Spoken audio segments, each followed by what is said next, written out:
খবর 24 সাথে আপনাকে স্বাগত। নতুন নতুন খবর জানার জন্য আমাদের চ্যানেলে চোখ রাখুন। খবর 24/7 আপনাদের স্বাগত। কি সব আবিষ্কার চলছে গোটা বিশ্ব জুড়ে দেখুন। কম্পিউটার সিমুলেশন দেখায় কিভাবে রহস্যময় মধ্যবর্তী ভরের ব্ল্যাক হোল নাক্ষত্রিক ক্লাস্টারের অভ্যন্তরে তৈরি হতে পারে। ম্যাক্স প্ল্যাঙ্ক ইনস্টিটিউট ফর অ্যাস্ট্রোনমির কর্মীরা সহ জ্যোতির্বিজ্ঞানীদের একটি আন্তর্জাতিক কনসোর্টিয়াম অধরা মধ্যবর্তী ভর ব্ল্যাক হোলের জটিল গঠন প্রক্রিয়া সফলভাবে উদ্ঘাটন করেছেন। তারা তাদের ছোট আত্মীয় তারার ব্ল্যাক হোল এবং গ্যালাক্সির কেন্দ্রগুলিকে জনবহুল করে এমন সুপারম্যাসিভ দৈত্যগুলির মধ্যে সংযোগের প্রতিনিধিত্ব করতে পারে। এই কৃতিত্বটি গ্র্যান্ড সাসো সায়েন্স ইনস্টিটিউটের নেতৃত্বে ড্রাগন 2 সিমুলেশন প্রকল্প থেকে প্রাপ্ত। এই গবেষণায় জড়িত বিজ্ঞানীরা নক্ষত্রের জটিল মিথস্ক্রিয়া, নাক্ষত্রিক ব্ল্যাক হোল এবং ঘন নাক্ষত্রিক ক্লাস্টারের মধ্যে শারীরিক প্রক্রিয়াগুলি গণনা করেছেন, প্রমাণ করেছেন যে এই পরিবেশে কয়েক শতাধিক সৌরভরের ব্ল্যাক হোল আবির্ভূত হতে পারে। ইন্টারমিডিয়েট ম্যাস ব্ল্যাক হোলের উৎস শনাক্ত এবং বোঝার অনুসন্ধানকারী একটি দল বলছেন যে এটি এক চলমান রহস্য রয়ে গেছে। যদি তারা বিদ্যমানই থাকে তবে তারা দুটি চরম ব্ল্যাক হোলের মধ্যে সংযোগকারী লিঙ্ক হিসাবে কাজ করতে পারে। কম ভরের প্রান্তে আমরা তারার ব্ল্যাক হোল তাদের জীবনকালের শেষের দিকে বিশাল নক্ষত্রের সুপারনোভা বিস্ফোরণের অবশিষ্টাংশ পর্যবেক্ষণ করি।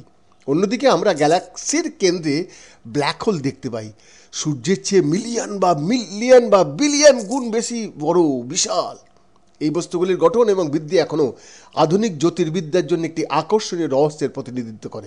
প্রধানত এই ধরনের ব্ল্যাক হোলের অস্তিত্বকে সমর্থন করে এমন একটি নির্দিষ্ট ধূমপান বন্দুকের অভাবের কারণে জ্যোতির্বিজ্ঞানীরা তাদের ঘন এবং ভিড়যুক্ত তারার ক্লাস্টারে খুঁজে পাওয়ার আশা করছেন। ইন্টারমিডিয়েট ম্যাস ব্ল্যাক হোলগুলি পর্যবেক্ষণ করা কিন্তু খুব কঠিন। ইতালির ল আকিলার গ্র্যান্ড সাসো সায়েন্স ইনস্টিটিউট থেকে ম্যানুয়েল আর্কা সেটা ব্যাখ্যা করেছেন এবং রয়্যাল অ্যাস্ট্রোনমিক্যাল মাসিক নোটিশে প্রকাশিত অন্তর্নিহিত গবেষণা নিবন্ধের প্রধান লেখক।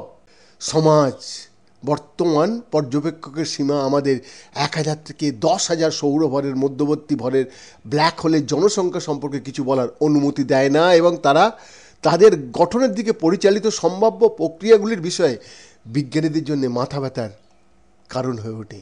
এই অসুবিধা কাটিয়ে ওঠার জন্য আর্কা সেডনার নেতৃত্বে একটি আন্তর্জাতিক দল এবং জার্মানির হাইডেলবার্গে ম্যাক্স প্ল্যাঙ্ক ইনস্টিটিউট ফর অ্যাস্ট্রোনমির আলব্রেক্ট কামলা সহ তারা স্টেলার ক্লাস্টারগুলি উচ্চ রেজুলেশন সংখ্যাসূচক সিমুলেশনগুলির একটি উদ্ভাবনী সিরিজ হাতে নিয়েছে, যা ড্রাগন নামে পরিচিত।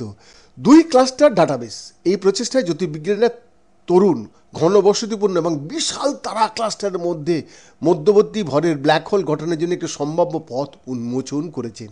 এই গ্রাউন্ড ব্রেকিং সিমুলেশনগুলিকে স্বাভাবিক একক এবং বাইনারি নক্ষত্রের মধ্যে জটিল মিথস্ক্রিয়াগুলির একটি ক্রম গণনা করতে হয়েছিল, যা সংঘর্ষের দিকে পরিচালিত করে এবং ক্রমবর্ধমান বৃহদায়তন তারা গঠন করে, যা অবশেষে IMBH বিকশিত হয়।